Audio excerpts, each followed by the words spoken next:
हमारे हीरो बदल गए ना असल में। दिक्कत ये है कि हम जिनको जो हमारे आइडल्स होते हैं हमने उनको अपना आइडल रखा ही नहीं ना। हमने आइडल किसको रखा, फिल्म स्टार्स को रखा है। तो उनका अनुसरण करते हैं, तो उनकी तरह बनने की कोशिश कर रहे हैं, चकाचौंध में जाने की कोशिश कर रहे हैं। तो मुझे लगता है कि पतन समाज का शायद इसीलिए है क्योंकि हमारे आइडल्स चेंज हो चुके हैं। आदर्शों का बदल जाना है, ये बहुत दुखद है।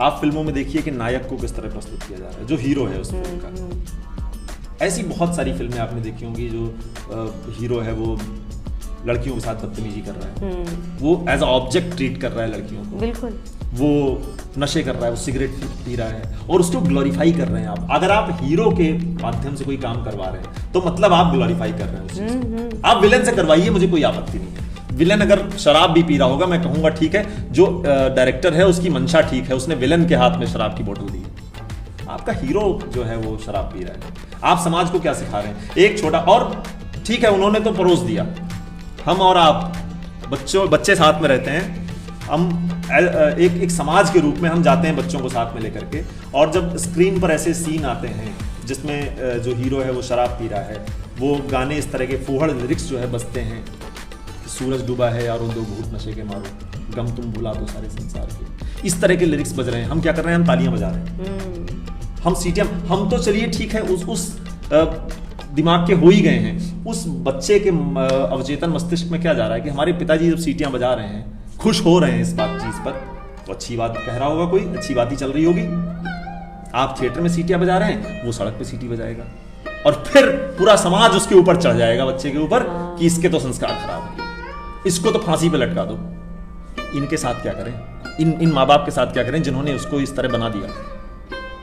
तो बहुत मूल में जाकर के समस्या की, हम समस्या को ऊपर से काटते रहते हैं, जैसे घास की ऊपर से हम उसकी कटाई करते रहे, पेड़ को ऊपर से काटते रहे, उसका जड़ जब तक नहीं काटेंगे तब तक समस्या का समाधान नहीं होगा। सिम्टम्स कुछ कम होते रहेंगे, सिम्टम्स ऊपर से काटते रहेंगे। तो वही बात है कि हमारे आदर्श जो हैं बदलते चले गए, फिल्म स्टार्स हमारे आदर्श हो गए, हम सलमान खान की तरह तेरे नाम के बाल निकाल रहे हैं। हम नहीं जानते कि छत्रपति शिवाजी महाराज कौन थे, हम नहीं जानते कि महाराणा प्रताप जो है वो कौन थे। तो ये दुर्भाग्य है, लेकिन जैसे जैसे जाने, और दुर्भाग्य के साथ साथ हमारे सिलेबस का भी कुछ कमाल है, हटा दिया सबको।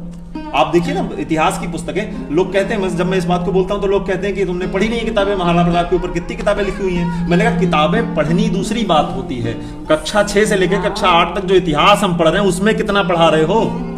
उसमें तो 2-4 पैराग्राफ भी नहीं है महाराणा प्रताप के, उसमें तो 2-4 पैराग्राफ भी नहीं है छत्रपति शिवाजी महाराज के। भगत सिंह के विषय में एक पैराग्राफ छोटा सा लिखा रहता है। पूरी क्रांति जो है, जो आजादी की क्रांति है, उसमें भगत सिंह, सुखदेव, राजगुरु, ऐसे असंख्य लोग जिन्होंने कुर्बानियां दी, क्यों नहीं पढ़ा रहे हो? हम और देखिए हमने अकबर को ग्रेट शासक की तरफ माना, महान अकबर थे, है ना। फिर उसके बाद अलेक्जेंडर द ग्रेट, हमने इन सबको ऐसे पढ़ा जैसे हमारे आइडल्स यही हैं। तो अकबर अगर महान होगा तो अकबर की 14 पत्नियां थी, तो उसकी महानता ऐसे ही उतारेगा व्यक्ति अपने जीवन में।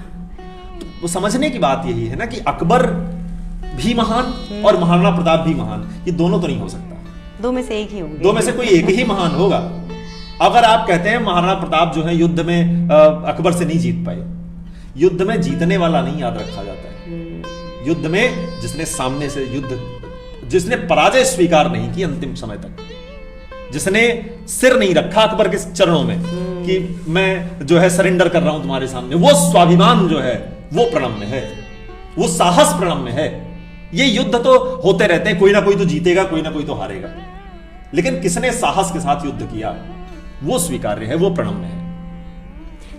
देखिए उस वक्त भी यही प्रॉब्लम हुई थी ना कि जो हिंदू थे वो एक साथ नहीं हुए, वो राजा भी एकजुट नहीं, सारे राजा जो है महाराणा प्रताप के खिलाफ है। बताइए ना, राजस्थान का इतिहास उठा करके देखिए, जो महाराणा प्रताप के साथ के जितने राजा थे सब अकबर के चरणों में पड़े हुए। क्यों? तो ये जब एकता नहीं होगी, जब उतना साहस तुम्हारे अंदर नहीं होगा, तब तुम दूसरे को तो गाली दोगे कि इसकी वजह से सारा सिस्टम खराब हो रहा है। महाराणा प्रताप ने कहा कि कुछ भी हो जाए, जंगल में रह के घास की रोटियां खानी पड़ जाएं, लेकिन अकबर की गुलामी तो स्वीकार नहीं हो सकती। मैं अपने स्वाभिमान के साथ तो समझौता नहीं कर सकता, आत्मा नहीं बेच सकता हूं, बाकी प्राण ले लो वो मंजूर है। तो वो साहस जो है उसको आज हम प्रणाम करते हैं। उसको आज हम नमन करते हैं और याद करते हैं कि ये देश जो है महाराणा प्रताप का देश है। कौन कहता है कि मान सिंह का देश है? वो भी तो यहाँ पे राजा था। मान सिंह का देश तो नहीं कहते हम तो कहते हैं महाराणा प्रताप का देश है। जबकि महाराणा प्रताप जो है वो अकबर से युद्ध में नहीं जीते थे, फिर भी हम कहते हैं महाराणा प्रताप का देश है। तो ये जो भाव है वो हमें अपने आने वाली पीढ़ियों को और जो इस समय वर्तमान की पीढ़ी भी है उसको भी समझना चाहिए इस चीज़ को।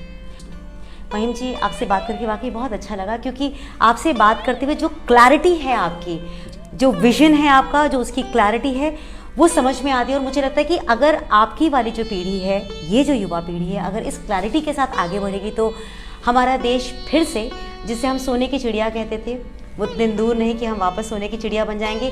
और हमारा अपने जड़ों से जुड़ करके जो फिर हमारी एक प्रगति होगी वो शायद पूरा विश्व, पूरा ब्रह्मांड देखेगा और हमारे पूर्वज जो है शायद तभी जा करके प्रसन्न भी होंगे। आपका हृदय से आभार कि आप इस कार्य में लगे हुए हैं। बहुत सारी शक्ति आपको ईश्वर देता रहे, आप इसी तरह से आगे काम करते रहिए। बस आपका भी बहुत बहुत धन्यवाद कि आपने मुझे इस योग्य समझा और आपने मुझसे चर्चा की। और बहुत आप योग्य नहीं, आप सुयोग्य हैं। बहुत बहुत आभार, ये सब महादेव की कृपा है।